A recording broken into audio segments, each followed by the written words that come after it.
संगीत की जादुई वीणा। बहुत समय पहले की बात है। मालवड़ नाम के एक सुंदर राज्य था। वहाँ की राजकुमारी मृदंगिनी अपनी मधुर आवाज़ और संगीत प्रेम के लिए जानी जाती थी। उसकी वीणा से निकली धुनें इतनी जादुई थी कि फूल खिल उठते, नदियाँ धीरे धीरे बहने लगती थी और पशु पंछी भी मंत्रमुग्ध हो जाते थे। लेकिन एक दिन राजमहल में अजीब घटनाएं होने लगी। जब भी राजकुमारी वीणा बजाती, अचानक महल की दीवारों पर दरारें आ जाती, पेड़ झुकने लगते और कभी-कभी पूरा राज्य अंधेरे में डूब जाता। राजा बहुत परेशान हो गए। उन्होंने ऐलान किया, जो इस रहस्य को सुलझाएगा उसे आधा राज्य इनाम में मिलेगा।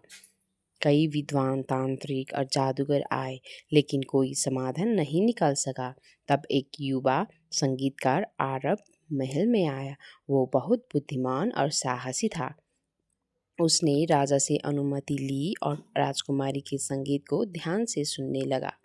एक रात आरव ने देखा कि जब भी राजकुमारी बीना बजाती, उसकी आंखों में एक अजीब सी चमक आ जाती थी।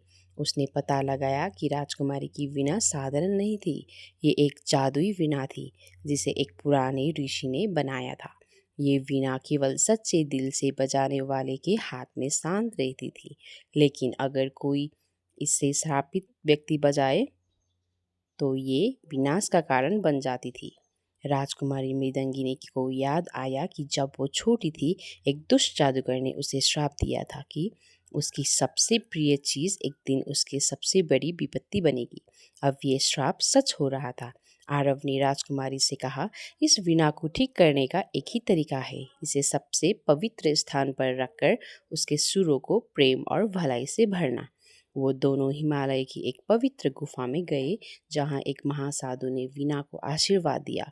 जब राजकुमार ने वहाँ वीणा बजाई तो उसका जादू शांत हो गया।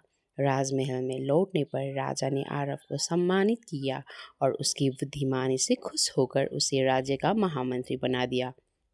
अब जब भी राजकुमारी वीणा बजाती, उसके संगीत से पूरे राज्य में शांति और आनंद फैल जाता। सच्चा संगीत वही होता है जो दिल से निकलकर आत्मा को छू जाए।